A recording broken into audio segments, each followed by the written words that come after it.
Today we continue from where we left with the ladies. That is talking about protests in the U.S. And it's my pleasure to host Professor Kerry from Minneapolis, Minnesota, what we call now the ground zero right now of the protests. And it's also my pleasure to welcome again Professor David Onserio Munda from the Big Apple, New York City, the ground zero for the COVID-19. And also, I want to welcome Dr. Nathan Wangusi, who is joining us from Florida. Yes, it's my pleasure to welcome you again to a show, Diaspora Life Show. So it's just a continuation of what we were discussing, and we're still talking about what's happening in the U.S. Around the protest, Black Lives Matter. So we are going. Our topic today, we are supposed to discuss about our understanding of institutional racism and structural discrimination within the American geopolitics. But before we do that, like I said, two of you guys participated in the protests. I want to just get a sense of how it was and why you thought it was very important to participate in the protest. Starting with Professor Kerry from Ground Zero in Minneapolis, Minnesota. Okay, thanks again, Chris. Thanks for having me on, and to your viewers, it's good to have this conversation. I think it's important. Just like anybody, any human being around the world, I was very, very touched with the fact that on camera we saw a human life being taken away from our media. So that was really very disappointing. And the other fact is that the execution chamber, if you will, took place just 1 or 2 blocks away from the university where it is. Human, and I thought, quite frankly, it's not just about black and white, but it is about mankind and humanity. So, Dr. Wangusi, I was surprised to see you in the US, because the last time I saw your picture was in the streets of Nairobi carrying some, for some reasons, it was also about some riots. I don't know what was happening. Chris, thanks for having me on the show. So I think it's important to put this in context and why this event, the public lynching of a black man on the streets of America, has reverberated so much around the world, and why it's relevant for Kenyans, not only in the diaspora, but also in who live in the homeland. So, for 10 minutes, we watched as a human life was extinguished with no mercy. And what is even more alarming is apparently the guy who lynched this African-American gentleman was training his colleagues. So apparently the police force that was around this man were in training, which speaks to the fact that institutional racism, if I'm a trainee looking at a senior officer doing this kinds of, taking part in these kinds of acts, it means that's what I'm going to continue carrying forward, or the attitude I'll have towards policing. The second part is, why is it relevant for Kenyans in the diaspora? And the fact is, you might come here from Kenya without the background or the burden of a generation of racism. But the fact is that we are black as they come. So for a white officer meeting a Kenyan driving on the streets, here, you're no different. And the treatment is very likely going to be the same. So as much as it's an African-American problem, it's an African problem as well.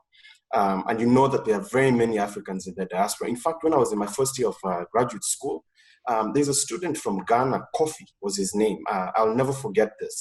And this is where I became not only alarmed, but aware of what was going on in this country. But this student was shot in the face in his own house by the Gainesville police in Gainesville, Florida, which is a university town. And remarkable, the reason he was shot is because his neighbor called the police saying that he was praying too loudly. It sounds ridiculous, but that's what happened. So it made me very aware, not only to the problems here, but also this idea of policing, that the work of police is to dominate over a community, or to do the bidding of a majority community. And we saw the same thing, we see the same thing on the streets of Kenya.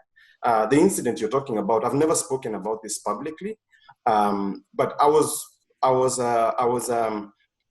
caught up in what was supposed to start as a peaceful protest. I was just at home sitting, and the Twitter sphere lit up, and apparently people started saying that there's a riot going on and there's children involved. So I took off from my house, and I lived in Langata at the time. It was not very far. I knew the school because I had interacted with some of the students. I ran past that place quite often. So instinctively, and I want to applaud Kenyans, because it was not just me. I might have been the person who ended up on the front covers, but a lot of Kenyans reacted the same way. So we ran to this location, and we find that the police are basically in a confrontation with students, and very shortly deteriorates into a riot where tear gas was shot at kids. So this problem is not just an American problem. It's a global problem, and I think particularly in Kenya, where the police is used as a subduing force to its citizens, and more so to those who are dispossessed. This wouldn't happen in a place like Kilimani, for example, in Nairobi or Karen. It happens in the low-income communities in places like Kibera. So I think it's really important to have this discussion both in the context of us as Africans in the diaspora or visitors in this community, but more importantly, to talk about the behavior and culture around policing in Kenya. Awesome. So Professor Munda, from Ground Zero, COVID-19, New York City. Prof, these are the things that you teach your students. You've been teaching about this for a long time. One of the things that has come out of this is the confusion around institutional racism. Could you just please speak to that? Thank you, Chris, for having me on the show. I think, as my previous speakers have mentioned, it's a big issue about institutional racism. I think looking at the images of George Howard being pinned down by the police officer, I think raised three thoughts on my mind about institutions. One was that obviously a white man was pinning down a black man, and that led to his death. But secondly is the level of policing, that this institution of the police, who are supposed to be protectors of society to provide public safety, were failing in that duty. And thirdly, the broader aspect of institutions that provide public safety, this issue that aside from discussing the death of George Floyd, there's really only going to be change and few of these instances. And there'll be, in other words, there'll be no change to these instances happening unless at a higher level, at an institutional level, more resources are invested into these underprivileged communities. And from a federal standpoint, I think this is exactly where we really need that leadership. So in other words, institutions matter, and in particular, policing and the institution of the police is extremely difficult to reform, simply because when you get arrested on the street, it's your word against that of the police. And even in this era of cell phones and cameras, we're getting more of these instances. But these instances just didn't start happening 5 or 10 years ago. They've always been happening. And this is really, really a big problem. So institutions matter, and institutional reform will be key to alleviating some of these problems. Professor Kerry, of course, you talk about these things with your students, especially international students. When you listen to people, especially Kenyans in Kenya, and even some here in the diaspora, you get a sense of lack of understanding of the history around racism and discrimination in America when it comes to the black community.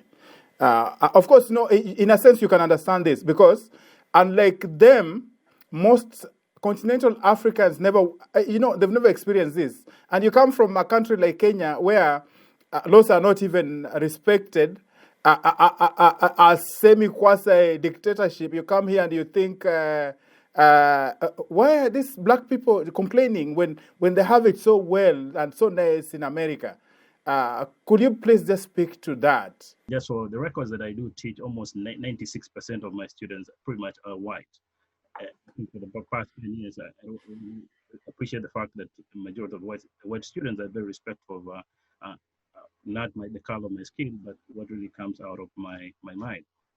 But let's go back briefly to what Professor Munda was talking about, racism. What is racism? That's very critical if we really have to have a good conversation around this. Racism simply is a simple belief that one's race is superior or inferior than the other. That's essentially what it is. So if the white majority believe their race is superior, then there's an element of racism. And then if minorities, whatever define minority to be, if they understand it as being inferior, then there is a sense of inferiority taking place in that context. But then when we talk about institutional racism, particularly in America, it's all about who is in power. And that's why you see people are very sensitive about the political dispensation here, who is in power. You use power as a means of protecting your own, and that's what we are seeing here.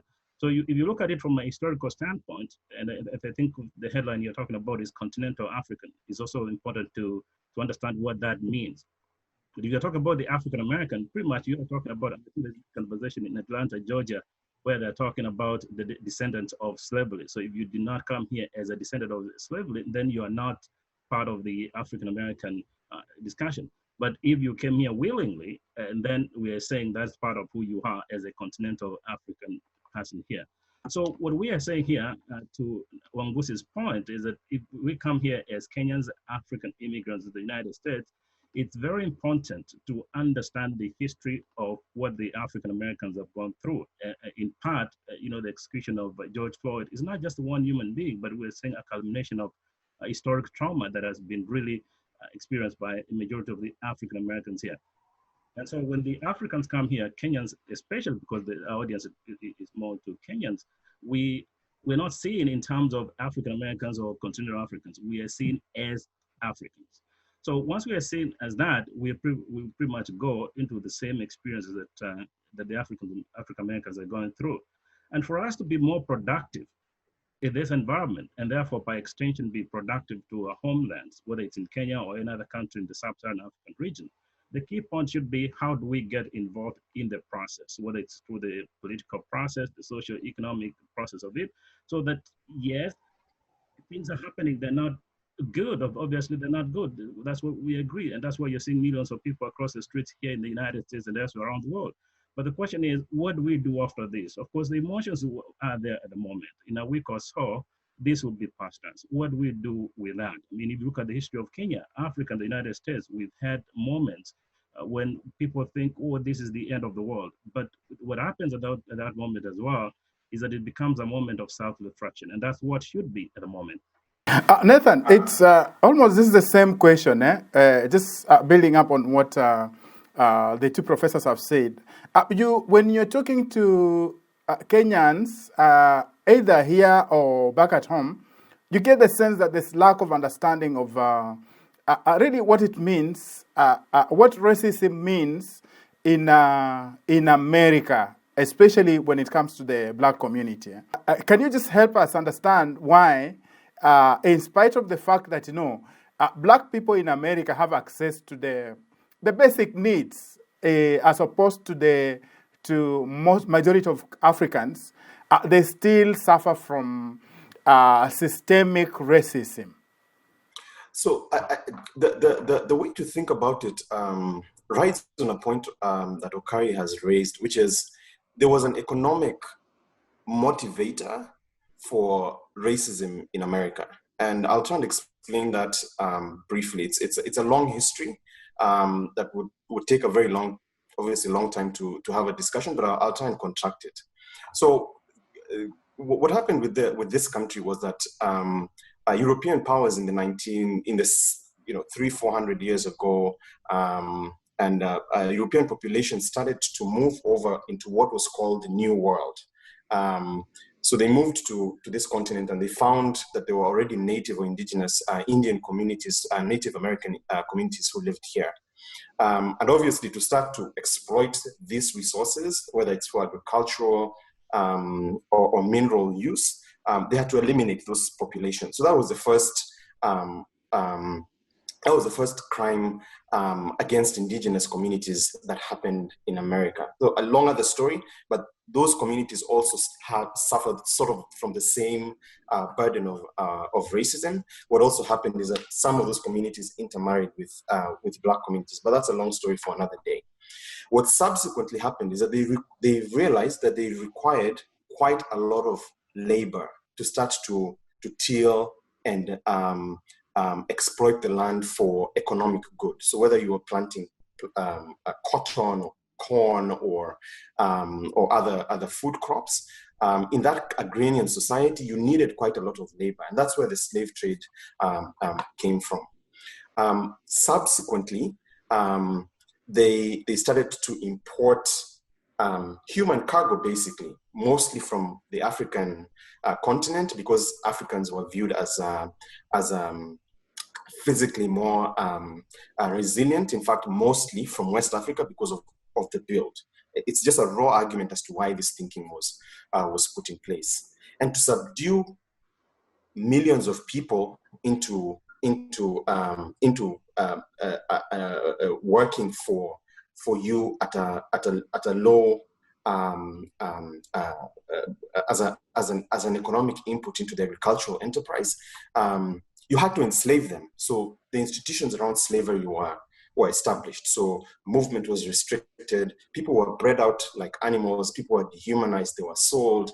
And then subsequently, and people say that the slave trade ended because of a moral awakening. I think it ended because of an industrial awakening. So in the industrial age, you suddenly didn't need all this labor, particularly in northern states, who industrialized a lot faster because they were just more integrated, and they were the oldest establishments. Slavery started losing its relevance economically because you could build up cities, you could produce at mass without having to have that much labor.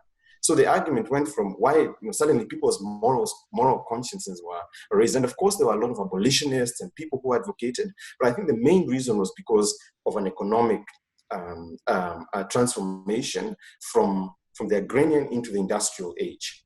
So what subsequently happened is that people started to push for abolition of slavery, led to the Civil War, and suddenly a whole bunch of Black people were released who were previously completely disenfranchised. They didn't have the right to own land. They were disengaged from the economic and the political system. But these people were there. They were despised. They had the same needs. So they formed communities, but systematically over the years, as institutions were built, for instance, around policing and justice, all was still set up along those old structures to control the populations, to make sure that economic opportunity was denied from them, and racist institutions. So we're coming into the 1900s where you had organizations like the KKK, and subsequently there was a civil rights movement. On the surface, it seemed like there was liberation, but the institutional structures were still there. In fact, just on that, let's bring in Professor Munda, because these are the things that he teaches his students. Prof, like Nathan says, slavery was abolished over 100 years ago. Why are we still talking about Black disadvantage in a very rich and prosperous country like America? I think, as Nathan has mentioned, a lot of these problems are historical.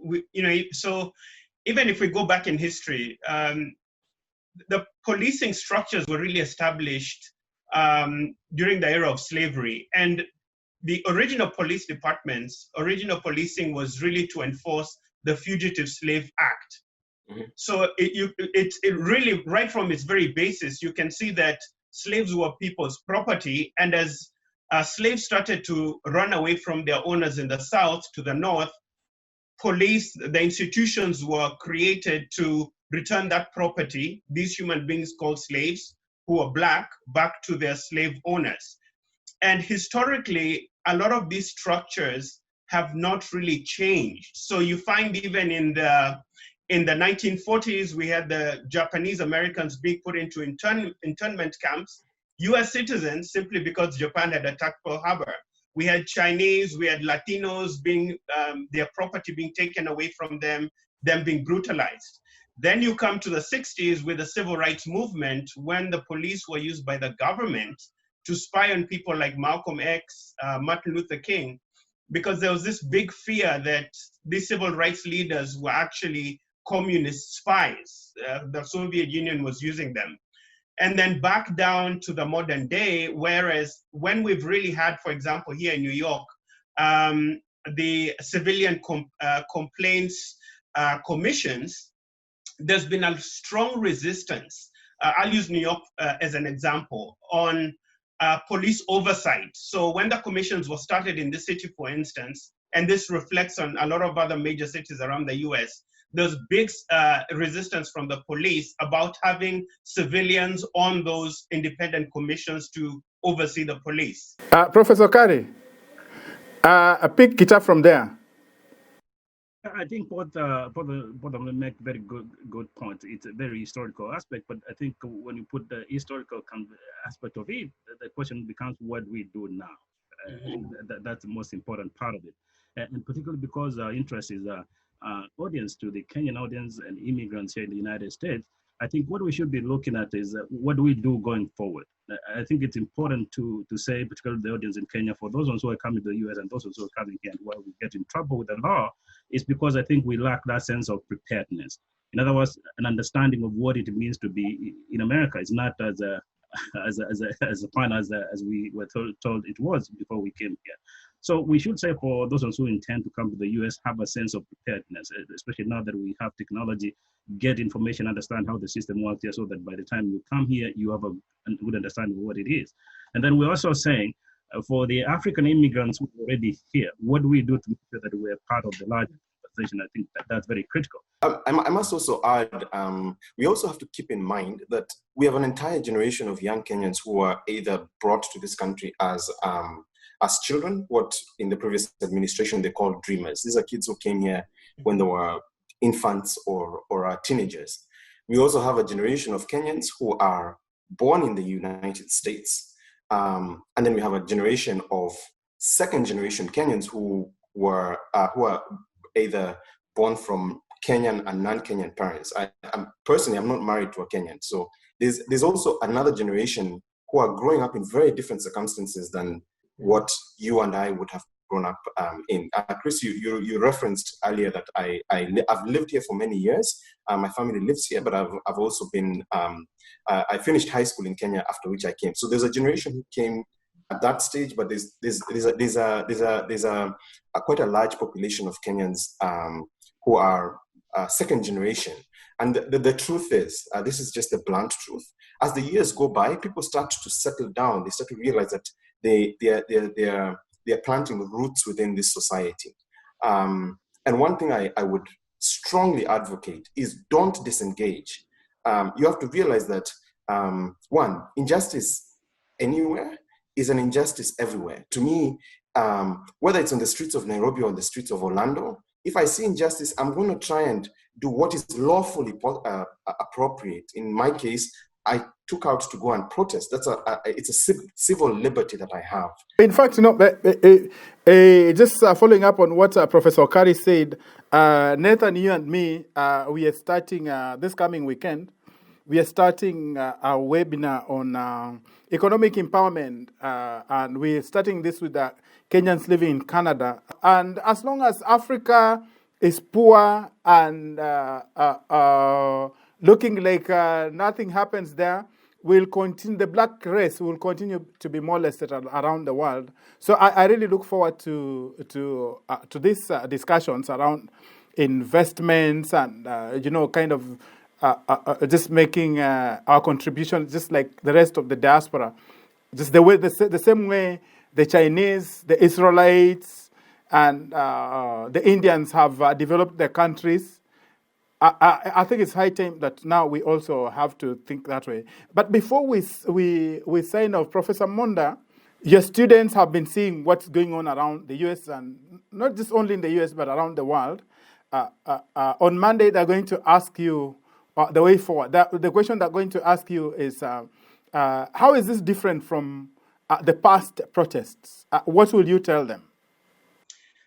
I think this is different in the context of the mobilization, right? So you had such a diverse range of people who were protesting, and I think it really awakened the conscience of the country. But I think, as Professor Kerry was mentioning, we can't really get tied too much into the emotion, as much as it's an emotional subject, but we have to think about where do we go forward. So for my students, I'd encourage them to move away, particularly my Black students, from this cycle of self-pity, because we have to move forward and to create institutions and structures that will help the Black community and our migrant communities. And what we've done here as Kenyans in New York, we had a video conference of about 20 Kenyans from a whole range of spheres, software engineers, doctors, professors, all kinds of professionals.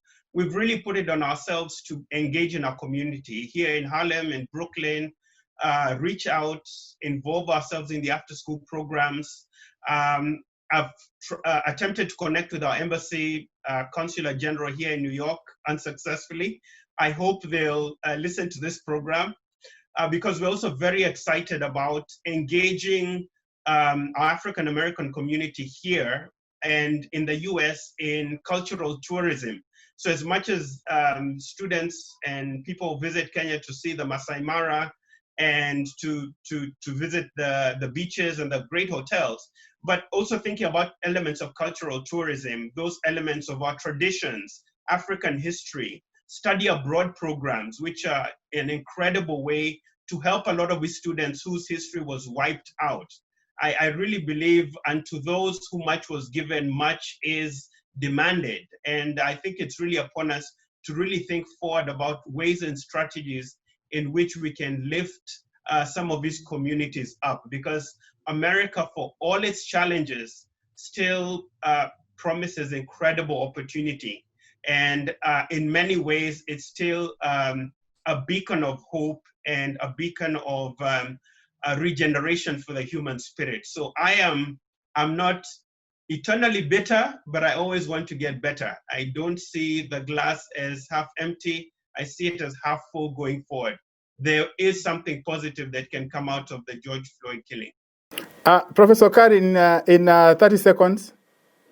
That we need to, at this point in our history, before the Obama administration, African Americans had no reason to vote. During the Obama administration, they had reason to vote. This time round, the African immigrants, the African Americans, the white society have reason to vote. Let's get involved in the social and political process. Only by so doing shall we move away from the jingoistic look of life into what we probably will call global citizenship. Nathan, bring us home in 30 seconds. So for me, I'll go back to us saying that the impossible takes a little while. And what is happening in this country, I'm very fortunate to be in this really important juncture of history. I've almost always found myself in this situation. I was here when Barack Obama was first elected, working on the campaigns, and I'm here to see this revolution happen. So it's not necessarily a bad thing. The deaths have been unfortunate and have happened too often to too many innocent African Americans. But the fact that the world is now paying attention to this issue, the fact that the rallying cry of generations that Black Lives Matter is now on the front pages everywhere around the world. That's really, really powerful. And I think we have to seize the moment, as my colleagues are saying, that we have to make sure that this is the time when you engage. Thank you very much for joining us. I hope that you join us again next week as we continue with discussions. And I want to thank my participants today. It's my pleasure to host you guys, and I hope to see you again. Viewers, join us again next week as we bring you more stories from the diaspora.